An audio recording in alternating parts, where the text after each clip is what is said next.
Kita berjumpa kembali dalam BKSN. Hari ini adalah pertemuan yang ketiga dengan tema Yesus sahabat bagi mereka yang menderita. Nah, anak-anak, sebelum kita menginjak ke acara selanjutnya, maka marilah terlebih dahulu Ibu akan ajarkan tepuk Yesus. Tepuk Yesus. Y E S U S Y E S U S. Yesus. Yes. Nah, bisa ya? Oke. Baiklah anak-anak, pada hari ini Bu Tri tidak sendirian. Bu Tri ditemani dengan beberapa ibu guru yang lain. Pasti kalian masih ingat. Yang pertama ada Bu Tri, yang kedua ada Bu Sulis, yang ketiga ada Ibu Yuni, yang keempat ada Ibu Laras. Nah, kenal ya, masih ingat ya ibu guru semuanya? Maka marilah selanjutnya kita akan menyanyikan sebuah lagu, Ku Mendaki ke Bukit Sion. Sudah bisa? Kita nyanyi bersama-sama.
Baiklah anak-anak, sebelum kita melanjutkan ke acara berikutnya, terlebih dahulu kita akan berdoa. Semoga kita dapat mengikuti acara ini dengan baik.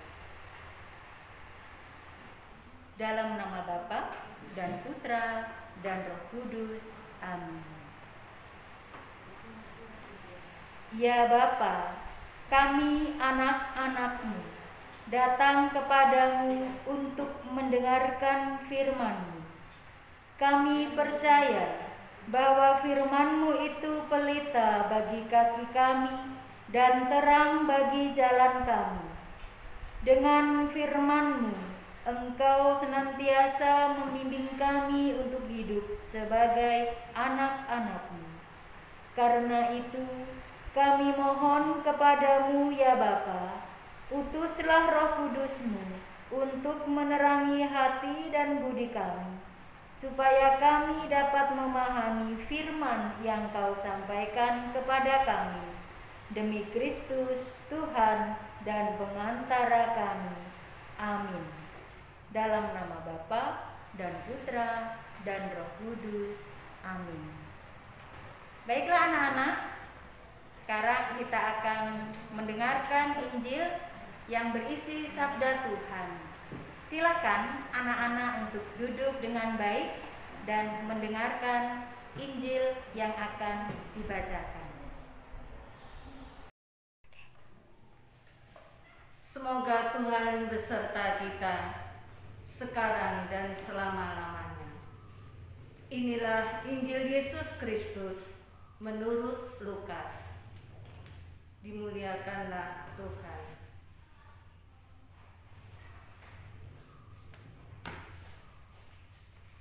Pada suatu kali, berdirilah seorang ahli Taurat untuk mencobai Yesus.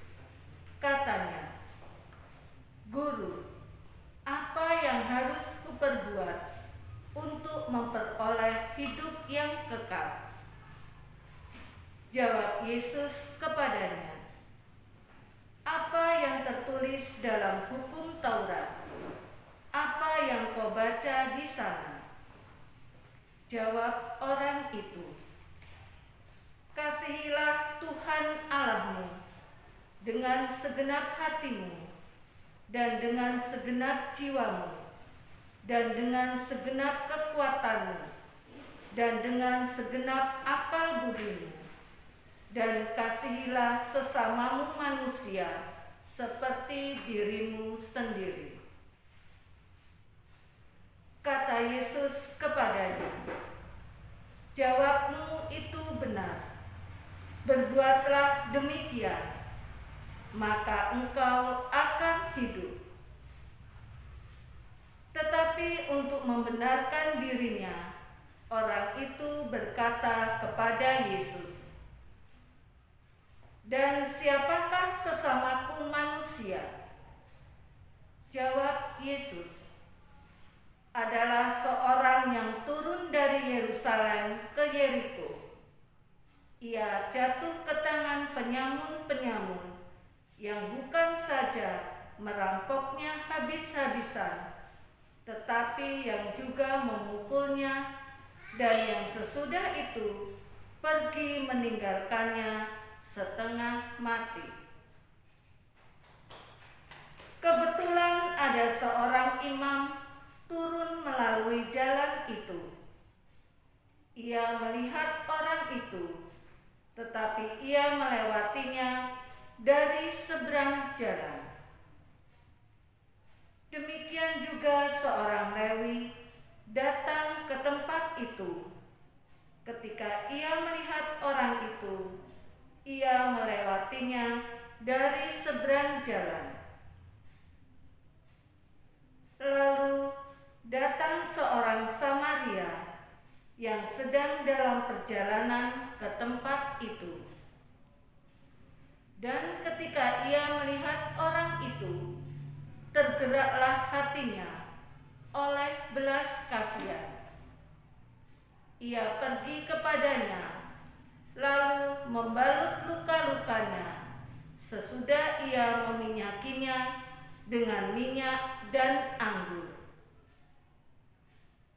Kemudian ia menaikkan orang itu ke atas keledai tunggangannya sendiri, lalu membawanya ke tempat penginapan dan merawatnya. Keesokan harinya, ia menyerahkan uang 2 dinar kepada pemilik penginapan itu. Katanya, "Rawatlah dia, dan jika kau belanjakan lebih dari ini, aku akan menggantinya waktu aku kembali." Siapakah di antara ketiga orang ini, menurut pendapatmu, adalah sesama manusia dari orang yang jatuh ke tangan penyamun itu? Jawab orang itu, "Orang yang telah menunjukkan belas kasihan kepadanya." pergilah dan berbuatlah demikian. Demikianlah sabda Tuhan. Terpujilah Kristus. Setelah kita mendengarkan bacaan yang diambil dari Injil Lukas, sekarang Ibu mau tanya, siapa yang masih ingat tema di pertemuan ketiga ini? Iya, temanya yaitu Yesus, sahabat bagi mereka yang menderita. Di dalam cerita tersebut tadi menceritakan tentang orang Samaria yang baik hati. Siapa yang masih ingat tokoh-tokoh dalam cerita tersebut? Yang pertama tadi ada seseorang yang turun dari Yerusalem ke Yeriko. Lalu selanjutnya ada penyamun. Lalu siapa lagi? Ada imam. Iya, imam itu pemimpin upacara keagamaan ya. Lalu ada orang Lewi. Orang Lewi ini suku Israel. Dia penjaga bait suci.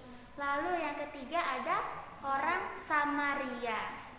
Orang Samaria ini orang yang dimusuhi atau yang tidak disukai oleh orang Yahudi. Jadi anak-anak tadi ingat ya, ada 5 tokoh. Yang pertama tadi seseorang yang turun dari Yerusalem ke Yeriko, lalu penyamun, lalu imam, orang Lewi, dan orang Samaria. Iya, cerita tersebut tadi diawali dengan orang Yerusalem yang turun ke Yeriko. Dia sedang berjalan-jalan, lalu ia bertemu dengan penyamun-penyamun. Penyamun-penyamun tersebut mencuri barang yang dibawanya. Dia mencuri banyak hal, lalu tidak hanya mencuri atau merampok, tapi penyamun-penyamun juga memukulinya. Iya, dia memukuli orang tersebut hingga tidak bisa bergerak lagi, hingga setengah mati ya anak-anak ya. Coba dilihat gambarnya, sampai tidak berdaya. Lalu ketika orang tersebut tidak berdaya, ada seorang imam yang melewati jalan itu. Tapi seorang imam itu hanya melihatnya saja, tidak membantu. Ia hanya melewati di seberang jalan. Lalu selanjutnya ada orang Lewi. Orang Lewi yang datang ke Yeriko. Dia juga melihat orang tersebut yang tergeletak, ya tidak berdaya.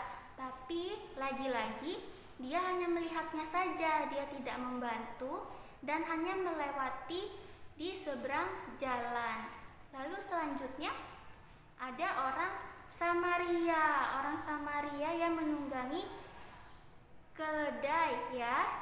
Lalu ketika dia melihat orang tersebut, ia turun dari keledainya dan membantu orang tersebut. Nih anak-anak perhatikan di gambarnya, orang Samaria memberikan minum. Iya, memberikan minum lalu merawat luka-lukanya. Selanjutnya orang Samaria membawa orang tersebut ke suatu penginapan. Ia membawa menggunakan keledainya. Jadi orang tersebut dinaikkan di atas keledainya, lalu dibawa ke suatu penginapan. Lalu orang Samaria merawat orang tersebut. Lalu keesokan harinya orang Samaria memberikan 2 dinar kepada pemilik penginapan. Dia meminta orang yang memiliki penginapan untuk merawat orang yang tidak berdaya tadi yang telah dibantunya. Dari sini kita bisa memahami bahwa meskipun orang Samaria tidak mengenali orang tersebut, tapi dia memiliki hati yang baik. Dia membantunya, dia memberikan minum, merawat luka-lukanya, lalu membawanya ke suatu penginapan agar orang tersebut cepat pulih. Jadi dari ketiga tokoh tadi ada seorang imam, seorang Lewi, dan seorang Samaria. Iya, dari ketiga tokoh tersebut siapa yang baik hati? Iya, yang baik hati adalah orang Samaria. Kenapa ia baik hati? Tadi sudah dijelaskan bahwa orang Samaria yang membantu orang tersebut, orang yang tidak berdaya karena dirampok dan dipukuli oleh penyamun-penyamun. Meskipun tidak saling kenal, tapi orang Samaria tetap membantunya karena dia memiliki hati yang begitu tulus, memiliki kasih yang begitu besar. Karena kita sebagai manusia harus saling membantu, saling tolong-menolong, dan saling mengasihi.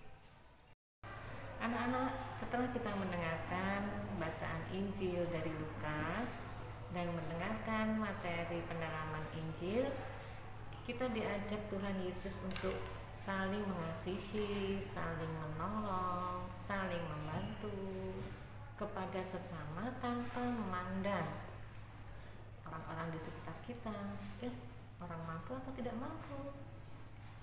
Kita membantu teman-teman yang mengalami kesusahan. Membantu teman yang mengalami kesusahan, kita tidak meminta imbalan atau hadiah atau kembalian. Tuhan Yesus juga menolong orang lain tidak meminta imbalan. Perbuatan yang dilakukan oleh orang Samaria itu sangat baik. Menolong orang yang dipukuli. Pada waktu kita bermain melihat teman kita jatuh. Pada waktu kita bermain melihat teman kita nangis. Melihat teman kita sakit perut. Nah, apa yang kita lakukan? Kita menolong. Apa yang dilakukan kalau temannya misalnya sakit perut?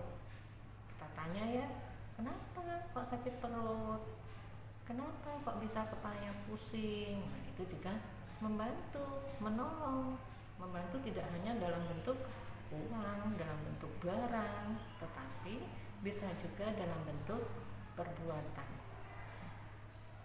Membantu adalah perbuatan yang sangat terpuji, sangat baik. Ya, kita membantu orang tidak usah diperintah.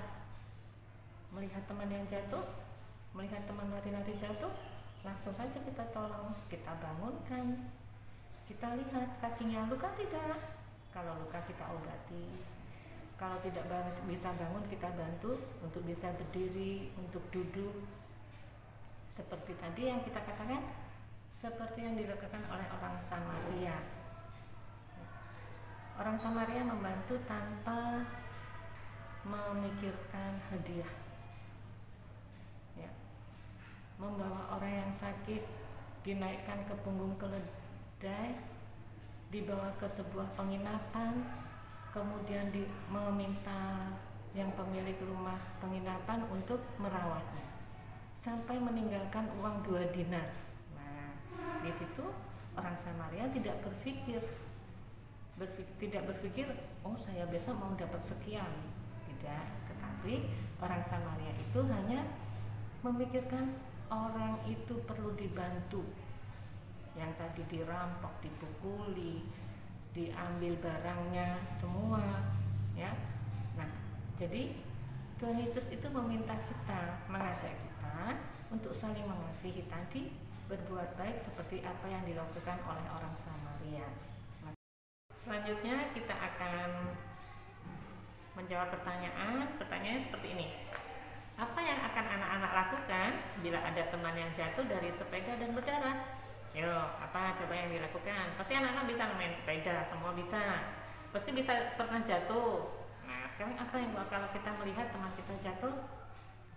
Iya, pintar. Datang menolong dan memberi obat. Sekarang pertanyaan yang kedua. Apa yang akan anak-anak lakukan agar ketika pergi ke sekolah selalu dalam keadaan aman sampai tempat tujuan? Nah, sampai di sekolah ini maksudnya supaya kita aman. Apa yang dilakukan anak-anak? Iya, pinter. Semua anak Tuhan itu pintar. Berdoa sebelum dia berangkat sekolah, mohon perlindungan dan keselamatan dari Tuhan Yesus. Ya, doa kita dilanjutkan dengan doa permohonan. Kita ambil sikap berdoa. supaya Tuhan juga mendengarkan doa-doa kita. Ya.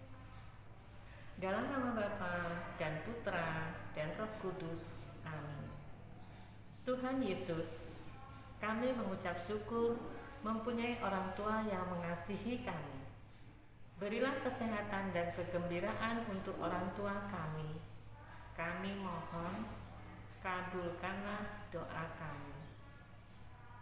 Tuhan Yesus yang penuh kasih, berilah kami semangat untuk membantu teman-teman kami yang sedang berada dalam kesulitan. Kami mohon, kabulkanlah doa kami. Tuhan Yesus, kami bergembira dan senang karena Tuhan selalu menjaga dan mengasihi kami. Bantu kami Tuhan, agar kami selalu bersemangat dalam belajar dan patuh kepada orang tua kami. Kami mohon, kabulkanlah doa kami ya Tuhan. Dalam nama Bapa dan Putra dan Roh Kudus. Amin.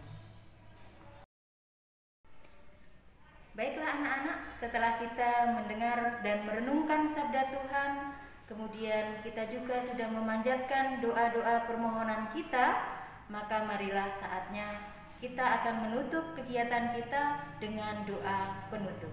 Kita akan membuat sikap berdoa. Silakan anak-anak duduk yang baik dan kita akan berdoa. Dalam nama Bapa dan Putra dan Roh Kudus. Amin. Ya Bapa, kami bersyukur kepadamu karena firman-Mu yang telah Kau sampaikan kepada kami, dan karena Roh Kudus yang Kau curahkan atas diri kami. Bantulah kami supaya firman yang Kau taburkan dalam diri kami senantiasa membimbing kami untuk hidup sebagai anak-anak-Mu.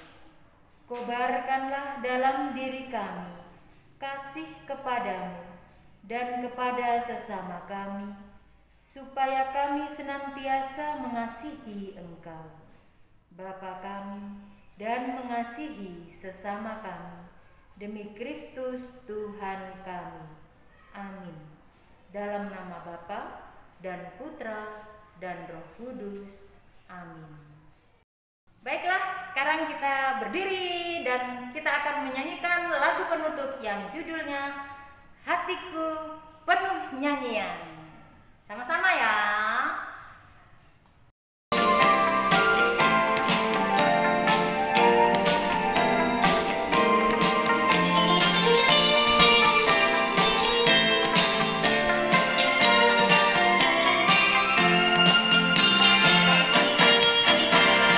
Hatiku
Bu Sulis, Bu Yuni, Bu Laras, Bu Tri, untuk mohon diri dari hadapan kalian.